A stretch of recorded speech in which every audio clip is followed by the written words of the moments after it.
where the story gets interesting. This is where the narrative gets very interesting. We find that in Genesis chapter 37, verses 18 through 20. And it says, when Joseph's brothers saw him coming, they recognized him in the distance. As he approached, they made plans to kill him. Here comes the dreamer, they said. Come on, let's kill him and throw him into one of these cisterns. We can tell our father a wild animal has eaten him. Then we'll see what becomes of his dreams. So here it is. His brothers are going off there to take care of the flock. They take him to a distance. And his father tells them to go check on your brothers. So they see Joseph coming. And they say, look at that fellow.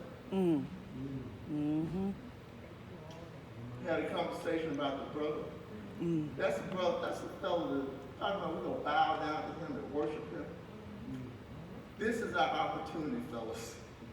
This is our opportunity. We're going to throw him in this cistern, this hole. Yep. And we're going to kill him like a wild animal has eaten.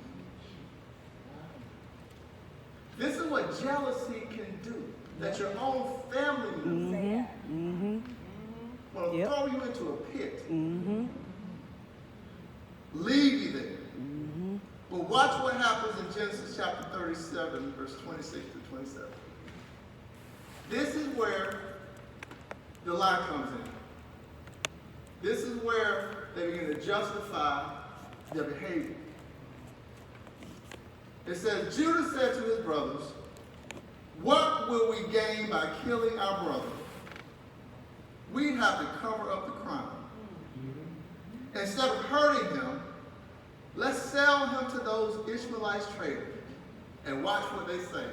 These scheming, conniving brothers who want to kill him. After all, he is our brother, our own flesh and blood, and his brothers agree. Now think about this. They want to throw him into this pit, and then they say, well, no, we won't kill him. Let's sell him as a slave to the Israelites. They say, yeah, that's better. At least we're not killing him. He's our brother. In their minds, they had justified, they had rationalized that was okay. They had allowed jealousy to blind them. This is a warning for you and I. Don't allow jealousy to blind you in your actions.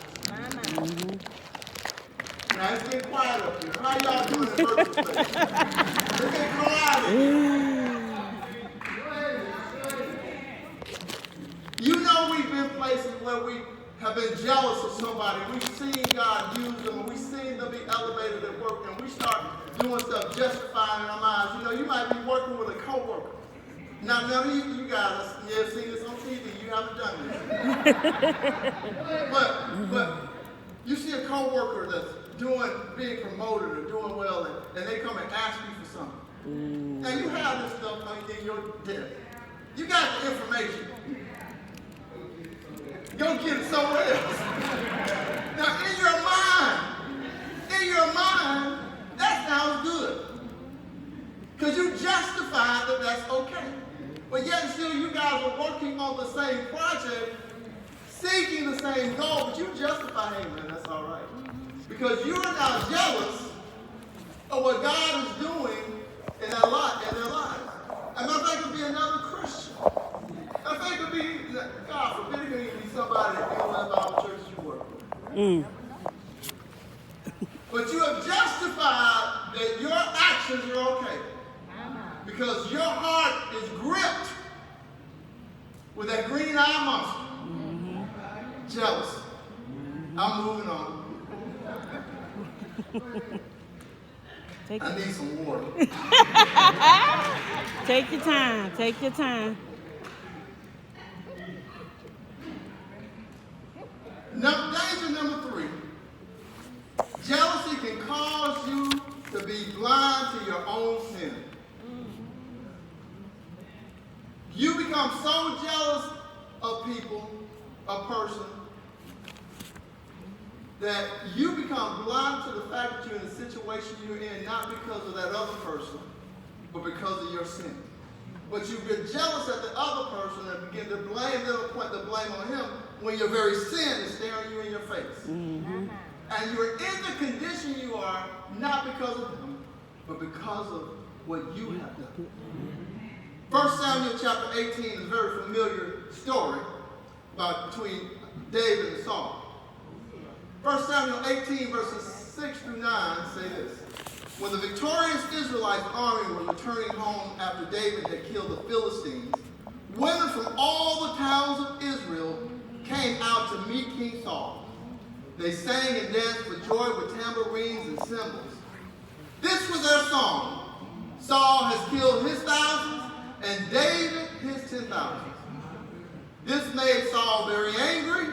Once this, he said, they credited David with 10,000 and me with only thousands. Next, they'll be making him their king. Sorry to tell you, Saul, you're a little too late on that. So from that time on, Saul kept a jealous eye on David. Saul kept a jealous eye on David. Now, when you begin to really look at what does that jealous eye mean, what does that mean in that context? It's ugly. It's ugly. It essentially means that when Saul saw the actions of David, he saw them through the lens of jealousy. Yeah. It was as if everything David did, Saul was jealous of. And he thought it was making him look bad. That's a bad place to be. Oh, yeah. Oh, yeah. That's a bad place to be. But here's what really messed me up.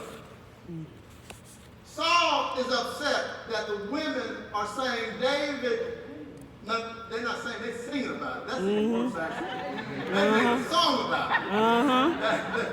Here you go. So they're singing about David. They're probably, singing it in the Jasmine Sullivan voice or whoever y'all like. Singing it, and it's really making Saul upset. And he's mad because of that. But what Saul failed to realize, he was losing his kingdom not because of David, but Saul was losing his kingdom because of his own sin.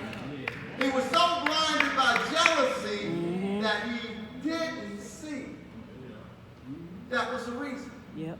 Because that was chapter 18, but prior to that, in chapter 13, we're going to examine it. This is why he lost his kingdom. 1 Samuel chapter 13, verses 8 through 14. They say this. Saul waited there 7 days for Samuel, as Samuel had instructed him earlier.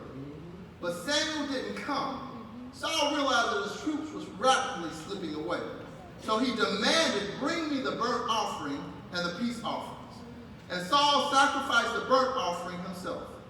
Just as Saul was finishing with the burnt offering, Samuel arrived. Saul went out to meet him and welcome him. But Samuel said, what is this you have done? Saul replied, I saw men scattering from me, and you didn't arrive when you said you would, and the Philistines are a mixture ready for battle. I can imagine he's saying it real fast because he knew they messed up. So I said, the Philistines are ready to march against us in Gilgal, and I haven't even asked for the Lord's help. So I felt compelled to offer the burnt offering myself before you came. Watch what Samuel says. How foolish, Samuel exclaimed. You have not kept the command of the Lord your God gave you. Had you kept it, the Lord would have established your kingdom over Israel forever. But now, your kingdom must end. For the Lord has sought out a man after his own heart. The Lord has already appointed him to be the leader of his people because you have not kept the Lord's commandments.